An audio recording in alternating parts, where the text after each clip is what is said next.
तारीख किस रूप में याद रखी जाएगी? हमारे साथ समाजवादी पार्टी के सांसद मुनव्वर सलीम साहब हैं। मुनव्वर साहब, जिस तरह से आज पार्लियामेंट में हुआ, क्या लगता है कि ये तारीख किस रूप में याद रखी जाएगी? मैं जो कुछ हुआ उसके दोनों पहलुओं पे रोशनी डालना चाहता हूँ और मैं चाहता हूँ कि मुल्क भी जाने।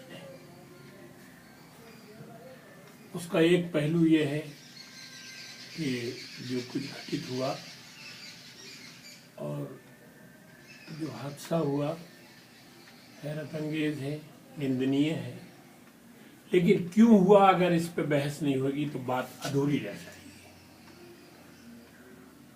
मैं सोचता हूँ कि जो सरकारें जमहूरियत पे एतबार करती हैं वो सरकारें जन भावनाओं को भी अवलोकित करती हैं, एनालिसिस करती हैं।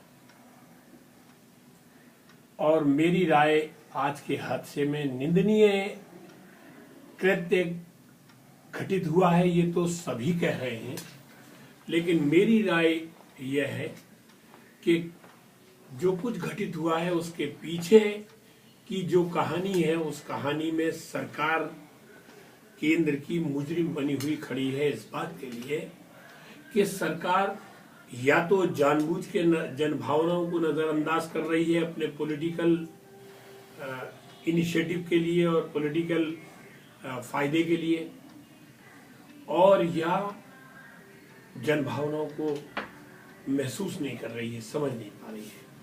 दोनों ही स्थितियां सरकार के लिए भी दुर्भाग्यपूर्ण है और सरकार को भी आत्मावलोकन की जरूरत है। और जिन लोगों ने, जिन सांसदों ने आज संसद की गरिमा को ठेस पहुंचाई है उन्हें भी आत्मावलोकन और आत्मावलोकित होने की जरूरत है। बाकी जो कुछ हुआ वो दुर्भाग्यपूर्ण। एक सवाल पूछना चाहूंगा, निंदनीय है, भर्त्सना इसकी हो रही है, लेकिन आप मानते हैं कि कहीं ना कहीं सियासत में जो ये नई तस्वीर हमें देखने को मिली है और जिस तरह से लगातार जिस तरह से लोगों की कहीं ना कहीं उसकी विश्वसनीयता घटती जा रही है, जरूरी नहीं है कि इन लोगों के खिलाफ एक कड़ी से कड़ी कार्रवाई जो है वो होनी चाहिए? संसदीय परंपराओं में कार्रवाई की एक सीमा है, कार्रवाई तो हुई है उनके खिलाफ, लेकिन मुझे जो महसूस होता था वो मैंने आपके दरमियान रखा और मुझे अच्छा लगेगा जो मैं महसूस करता हूँ आपको दिखाएंगे। एक आखिरी सवाल मैं पूछना चाहूंगा आपसे कि इस पर खास करके आपने सरकार को एक नसीहत दी है कि वो इंट्रोस्पेक्शन करे, आत्मलोकन करे।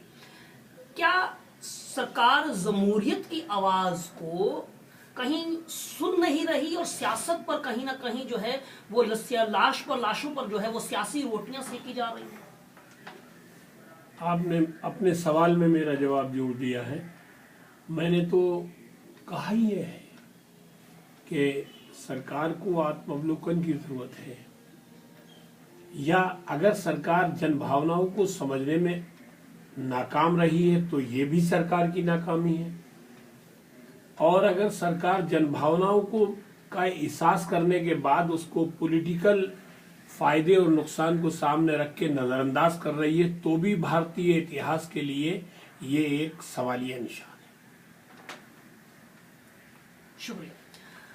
तो मुनव्वर साहब का कहना है कि कहीं ना कहीं सियासत में जो नफा और नुकसान के बुनियाद पर जो सब कुछ किया जा रहा है उसके लिए कहीं ना कहीं जिम्मेदार जो है वो सरकार ही है, क्योंकि सरकार कहीं ना कहीं जन भावनाओं को नजरअंदाज करती जा रही है और उसी का नतीजा इस तरह की घटनाएं भी हैं। संजय गौतम के साथ Sandeep Sharma, for real news, Delhi.